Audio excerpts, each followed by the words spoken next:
Camillo कति कर्मठ छ, कसरी श्रम गर्छ, यत्रो पखेटो लिएर एक्लै सानो कमिलो हिँड्दैछ। हेर्नु त, कमिलाले यो भन्दैन ऊ चाहिँ सुतिराखेर म काम गर्ने किन,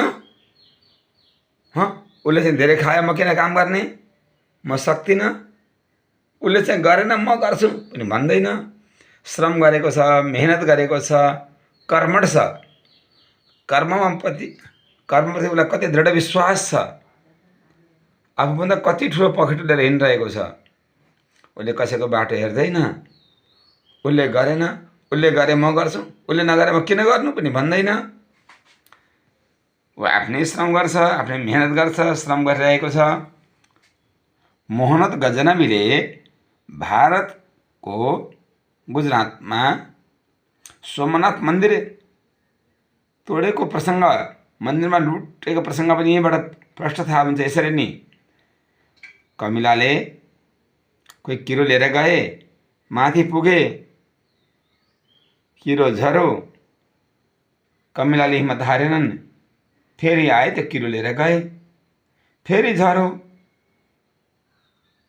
किरो फेरि लिएर गए, फेरि झरो, फेरि लिएर गए, फेरि झरो, फेरि लिएर गए, गर्दै गर्दै गर्दै 17 खेप किरो झरेको थियो। 18 बार कबालीमा किरालाई टक्क लिएर गएर आफ्नो लक्ष्यमा पुगे।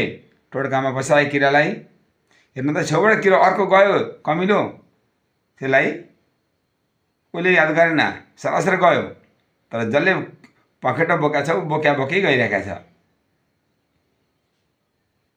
हेर्नुहोस् त, छेउबाट अर्को कमिलो गयो, उसलाई सघाएन। ऊ चाहिँ खाली जाने, म मात्र काम गर्ने भने कमिलाले भन्दैन। हेर्नु त, कति कमिला गइरहेका छन्। अरूहरू चाहिँ खाली गए, म मात्र काम गर्ने होला भन्दैनन्, सबै गइरहेका छन्। उसले सघाएको पनि छैन र पनि उसले उसको अपेक्षा पनि गर्दैन सघाउनुपर्छ भनेर। अनि गर्दै गर्दै गजनवीले पनि 17 खेप हारिसकेको थियो। 18वां पालीमा गएर आक्रमण गरो, सोमनाथजीको मन्दिरमा लुटेको प्रसङ्ग कमिलालाई नै उसले गुरु बनाएर गरेको थियो। उत्साह उमङ्गले कार्य गरौँ, सफलता अवश्य मिल्छ। आफ्नो कार्य स्वयं गरौँ, कसैको प्रतीक्षा गरियो भने सफल हुँदैन।